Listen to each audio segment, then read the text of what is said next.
बोलिए श्री सद्गुरुदेव भगवान की जय, सच्चे दरबार की जय।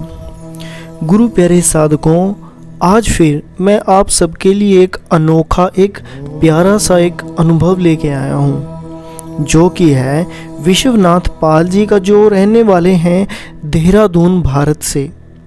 और ये जो अखंड ज्ञान है, ये जो अनुभव है, ये है 2010 की सितंबर माह की अखंड ज्ञान का अनुभव, जिसका टाइटल है कि तेरी मेहरबानियों का है बोझ इतना। कि एक शिष्य अपने सद्गुरु के लिए कैसे भाव, कैसी श्रद्धा रखता है, वो हम इस अनुभव के माध्यम से श्रवण करेंगे।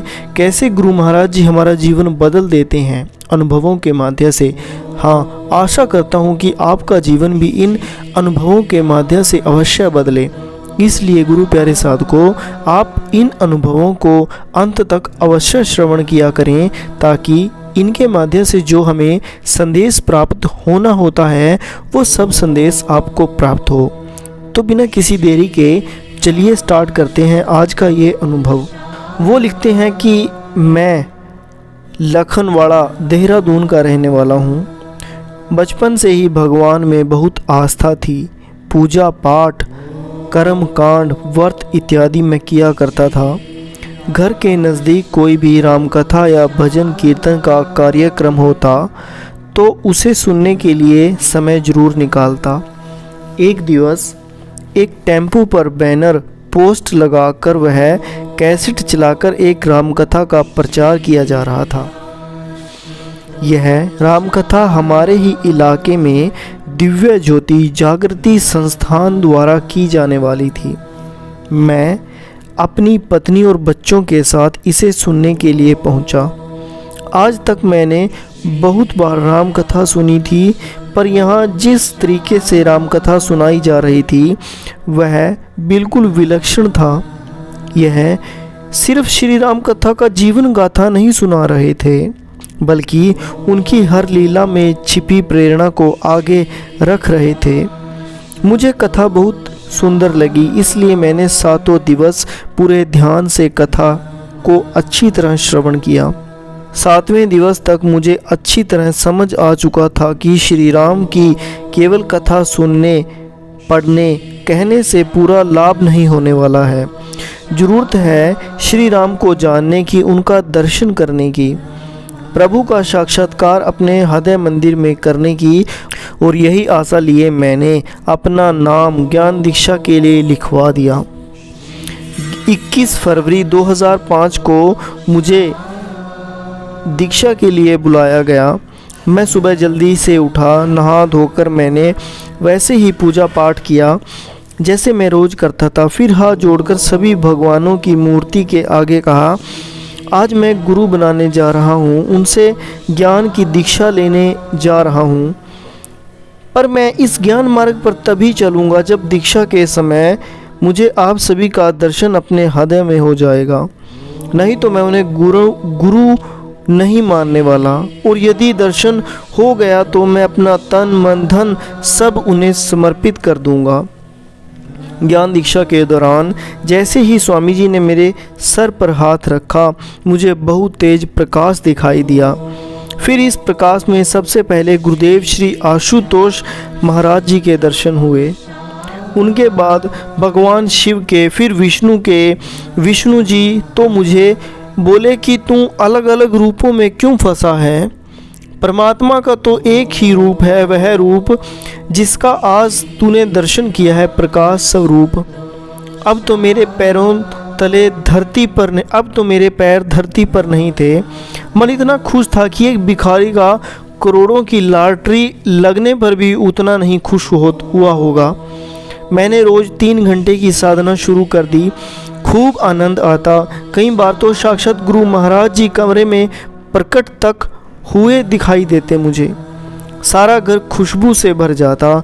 देखते ही देखते सावन का महीना आ गया। मेरा 7 सालों से नियम था कि सावन की पूर्णमासी पर नीलकंठ जाकर भगवान शिव को जल चढ़ाता था मैं। और इस बार भी नीलकंठ जाने की तैयारी करने लगा। मेरी पत्नी, उन्होंने भी महाराज जी से ब्रह्म ज्ञान लिया हुआ था। उन्हें कहा कि आप 2 दिन जाकर इतनी दूर जाओगे और समय और पैसा दोनों ही लगेंगे, थकावट होगी सो अलग। यह सब कर्मकांड, तीर्थ यात्रा तो ज्ञान से पहले की चीज़ें थी। अब तो गुरु महाराज जी की कृपा से हमें इतना महान ब्रह्म ज्ञान मिला है, हम घर बैठे ही सारे तीर्थों पर जाने का पुण्य कमा सकते हैं। बस ज़रूरत तो है पूरे भावना के साथ साधना में बैठने की। मेरी माने तो आप कहीं मत जाओ, घर बैठकर ही साधना करो। मुझे उनकी बात जच गई। मैं साधना में बैठ गया। करीब 1 घंटे के बाद मुझे अनुभव हुआ। मैंने देखा कि मेरे कमरे का दरवाज़ा खुला और गुरु महाराज जी अंदर आए। फिर बोले, नीलकंठ जाना चाहता है ना तू, तो चल। गुरु महाराज जी आगे आगे और मैं पीछे पीछे। सबसे पहले गुरु महाराज जी वैष्णो देवी के मंदिर में गए। वहाँ गुफा के अंदर मैंने साक्षात माँ शेरावाली को शेर पर बैठे देखा।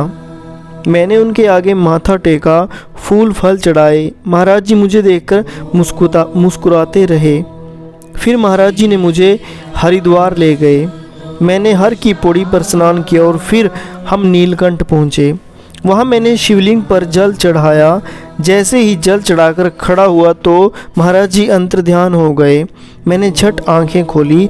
मुझे विश्वास ही नहीं हुआ कि मैंने वैष्णो देवी और नीलकंठ की यात्रा साधना में की। बिल्कुल ऐसा ही लग रहा था जैसे मैं अभी अभी वहाँ से शरीर होकर आया हूँ। मैंने महाराज जी को कोटि कोटि धन्यवाद दिया और तब से मेरा मन चित्त आत्मा में यह सत्य हमेशा के लिए ठहर गया है कि महाराज जी द्वारा दिया गया ब्रह्म ज्ञान ही साधना की सबसे बड़ा तीर्थ है, सबसे बड़ा धाम है, पुण्य मुक्ति का साधन है। गुरु प्यारे साधकों, ये अनुभव अभी है, आगे है ये अनुभव। समझाते हैं, क्या कहते हैं, उससे पहले हम जो अभी तक हमने पढ़ा हम उस पर एक नज़र डालेंगे कि गुरु महाराज जी ने हमें कितना अच्छा एक संदेश एक साधक के लिए दिया। हमें तीर्थों में जाना चाहिए, ये हमारे ध्येय का केंद्र है, ये हमारे पूज्य स्थल हैं। पर जब एक व्यक्ति एक गुरु धारण कर लेता है, जब उसे पूर्ण गुरु की प्राप्ति हो जाती है, तो सब कुछ उसे घट के भीतर ही प्राप्त हो जाता है। क्योंकि कहा भी गया है कि ई घट चंदा ई घट तारे ई घट बैठे सिरजनहारे, कि इस घट के अंदर सब कुछ ही है। प्रभु हमें सब कुछ यहीं पर हमें प्राप्त हो जाता है अपने घट के अंदर, क्योंकि पूरा ब्रह्मांड ही हमारे अंदर है। उस ब्रह्मांड का जो हमें दर्शन करा दे वो पूर्ण गुरु इतना सामर्थ्य रखते हैं। बस हमें भी इसके अंदर हमने एक बात और ध्यान देने योग्य है कि वो बताते हैं कि वो लगातार 3 घंटे साधना किया करते थे। पर क्या हमारे अंदर आज इतना सहनशीलता है, हमारे अंदर इतना हमारी इच्छा शक्ति है कि हम 1 घंटा भी गुरु महाराज जी को दे सकें? हम चाहते ही नहीं हैं कि हमें पता है जब हमें सब कुछ विधि भी प्राप्त है, सब कुछ प्राप्त है, फिर हम क्यों गुरु महाराज जी के लिए ध्यान क्यों नहीं करते? हमें चाहिए कि हम गुरु महाराज जी के लिए ध्यान करें, अपनी मुक्ति के द्वार खोलें। हमारे पास मनुष्य जीवन भी है, सब कुछ है, हमें स्वयं की कृपा की ज़रूरत है। हम अपने ऊपर कृपा क्यों नहीं करते? हम दूसरों से कृपा की उम्मीद सदा रखते हैं कि ये फलां देव हमारे ऊपर कृपा कर दे, वो हमारे ऊपर कृपा कर दे, महाराज जी हमारे गुरु तो हमारे ऊपर कृपा सदैव कर रहे हैं। बस हमें अपनी कृपा की ज़रूरत है। कहा भी गया है कि इंसान को 4 कृपाएं मिल जाती है तो उसका जीवन सफल हो जाता है। वो 4 कृपाएं क्या हैं? सबसे पहली मनुष्य जीवन, दूसरी जो उसकी कृपा होती है वो है सद्ग्रंथ मिलना, उसे उस सच्चे ज्ञान का बोध हो जाना भी, मुझे वो ज्ञान क्या चीज़ है, वो कैसा होता है वो ज्ञान। तीसरी चीज़ हमें पूर्ण गुरु मिल जाना, उन ग्रंथों के हिसाब से हमने पढ़ लिया कि कैसा गुरु चाहिए, फिर हमने गुरु को भी धारण कर लिया। और लास्ट कृपा कौन सी होती है? वो हमारी स्वयं की कृपा होती है कि हमें इस भक्ति पथ पर आगे कैसे बढ़ना है। जब तक हम खुद कृपा, हमें मनुष्य तन भी मिल गया, हमें ग्रंथों के द्वारा गुरु का भी पता लग गया, हमें गुरु भी मिल गया, पर जब तक हम स्वयं अपनी कृपा हमारे ऊपर नहीं होगी, हम ध्यान साधना नहीं करेंगे, तो ये तीनों कृपाएं व्यर्थ हैं। हमें स्वयं के ऊपर कृपा जरूर करनी चाहिए, तभी हमारा ये जीवन सफल है।